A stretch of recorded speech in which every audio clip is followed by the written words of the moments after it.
Ropy a plynu bude dosť, cena benzínu klesne o polovicu.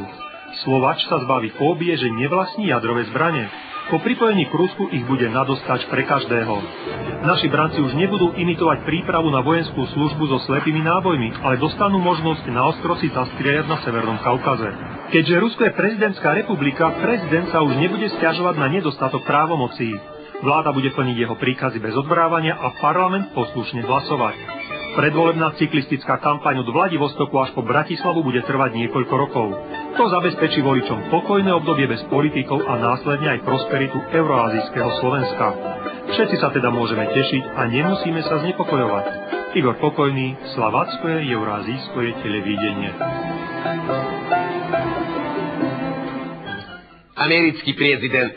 Americký prezident George Bush na to má svoj názor, ale hanbí sa ho povedať.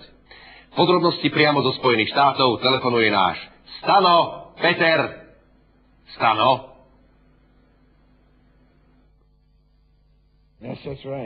Amerického prezidenta zastihla táto informácia pri logopedickom cvičení s praclíkom.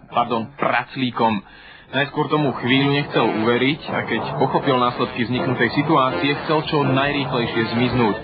Keď ho ochránka dostihla, George Bush konštatoval, že nechce komentovať niečo, čo sa mu donieslo len ústne. Zakrátko mu však minister Colin Powell vybubnoval aj písanú správu. More than anything else, I want to learn to read. Tomuto odhodlaniu sa potešili pracovníci najtajnejšej vojenskej centrály Pentagonu.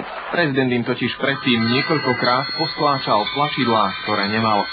Ale späť k správe o pripojení sa Slovenska k Rusku. V uliciach Los Angeles vypukli po oznámení tejto informácie rozsiahle nepokoje. Najmä černošské obyvateľstvo sa dožadovalo otvorenia slovenského konzulátu v LA, kde by si mohli požiadať o rezidenčné víza. Typicky konzervatívne prijali nový euroazijský trend Slovenska lejbristi Tonyho Blaira. Ten dokonca do Londýna zavolal skupinku slovenských činiteľov a zarezervoval si spoločnú dovolenku pri Domaši.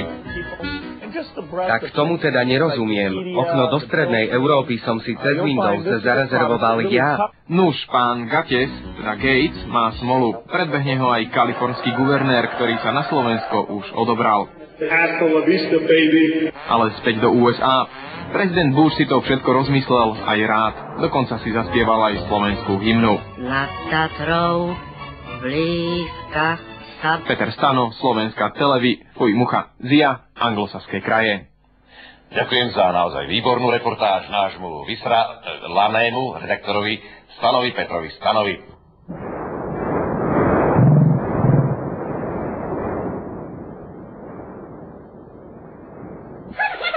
Koľkokrát som si hovoril, že Stano je priezvisko, krstné meno je Peter.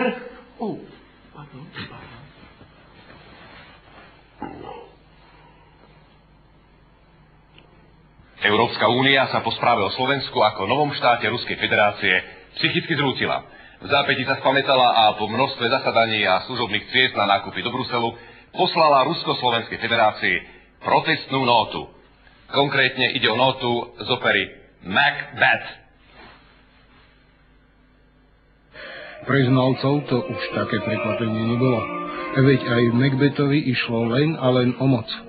Prody posolstvo Rusku zveril práve do jeho úst. Zomri, hej, zomri, prízrak. Veď k tebe nie je život. Príšerný des. Príšerný! Reakcia realizátorov opery na zvláštnu situáciu bola prekvapujúco pokojná. To urobili tak abstraktnejšie a všeobecnejšie. Ako sa však s danou skutočnosťou vyrovnávajú slovenskí umelci pri stupni spolupráce s Putinovým palom Ruskom, prepáčte, iba Ruskom. Myslím, že každá herečka, ktorá si prečíta ten text, chce začnú zbiehať slinky. Vzalo mi to ilúziu. Idú do veci, ktorá nemá zaručený výsledok. Bude zrejme závisieť aj trošku od presvedčovacej kampane, prirodzene, ale aj od tých argumentov, ktoré predkladám. Aj sme sa smiali, aj sme plakali, aj sme... Po prijatí tejto zvláštnej formy noty našimi najvyššími predstaviteľmi vás budeme informovať v ďalších spravodajských, tentokrát virtuálnych reláciách.